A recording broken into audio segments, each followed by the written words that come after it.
अस्सलाम वालेकुम सज्जनों। सुर कोहियारी जो एक ॿिनि सिटनि जो बैत खणी हाज़िर आहियां।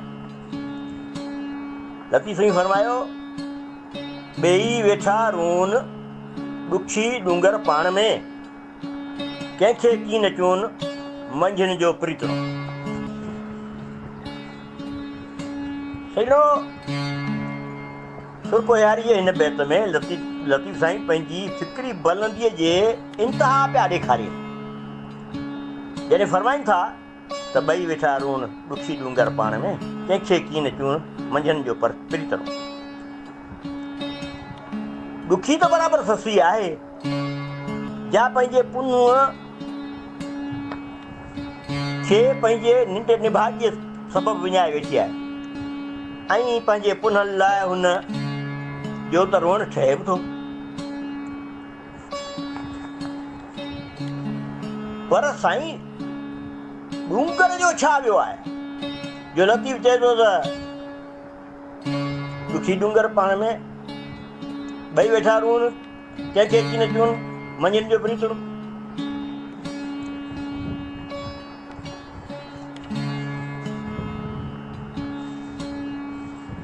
त पोइ वीचार करणो पवंदो त छा ससी हिकु औरत जंहिंजी जसामत जो तसवर करियो त ही कामड़ी आहे, जबल जे मुक़ाबले में, डूंगर जे मुक़ाबले में, जंहिंजो हैबतनाक जिस्म, सो हेॾो जबल ऐं ससी पाण में ॿई वेठा रोन, ऐं उनजो सबबु कहिड़ो था ॼाणाइनि लतीफ़ साईं त कंहिंखे की न चून मंझंदि जो प्रीतणो। छा ससीअ जो जबल जे मुक़ाबले में पितकड़ो जिस्म, ऐं छा डूंगर जंहिंजे ॾिसण सां ई इंसान खे ख़ौफ़ पियो थिए उनजी ऊचाई ॾिसी। हा, पर साईं, संतुस कैफ़ियत ॿिन्ही जे कैफ़ियतनि में हिकु जड़ाई आहे ज़रूरु। उहा कहिड़ी जो ॿई ससी तोड़े डूंगर, गर्मी सर्दीअ जी कोसाण थधाण, ऐं इंसान उनखे महसूस थो करे सघे। बेशक इहा हिकु जड़ाई कोसाण ऐं थधाण वारी ॿिन्ही में मौजूदु आहे। त पोइ वरी सुवाल थो उभिरे त भला ईअं छो, कीअं? साईं, असां ॼाणूं था त ज़मीन जे अंदरि जेका ग़ज़ब जी बाहि जॾहिं वधी थी वञे त ज़मीन फाटी थी पवे, ऐं दुनिया में ही जेके बि जबल आहिनि उहे ज़मीनी बाहनि जे लावनि सबबु उभरी निकिता आहिनि, ज़ाहिर थिया आहिनि। ज़मीन फाटी आहे, पोइ ॿाहिरि निकिता। पर साईं, ससीअ जे अंदर जी पजराण त जबल जे पजराण खां मथे आहे न।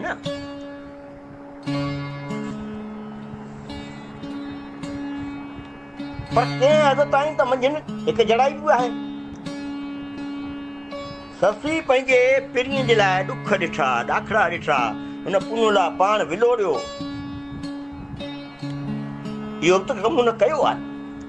ऐं डूंगर धरतीअ जे लखनि हज़ारनि सालनि जे कीमियाई पिड़ाइनि जो वारिस आहे।